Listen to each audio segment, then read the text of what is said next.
How to turn off KuCoin notifications. Hi everyone, welcome back to Trading for Beginners.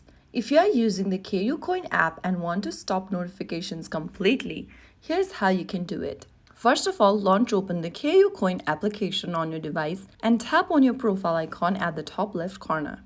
Once you're inside your profile section, scroll down and click on Settings. Inside Settings, tap on Notifications and then tap on System Notifications. It'll take you to this page where you can tap on Notifications and now toggle off the button right next to Allow Notification to turn off the notification for KuCoin app.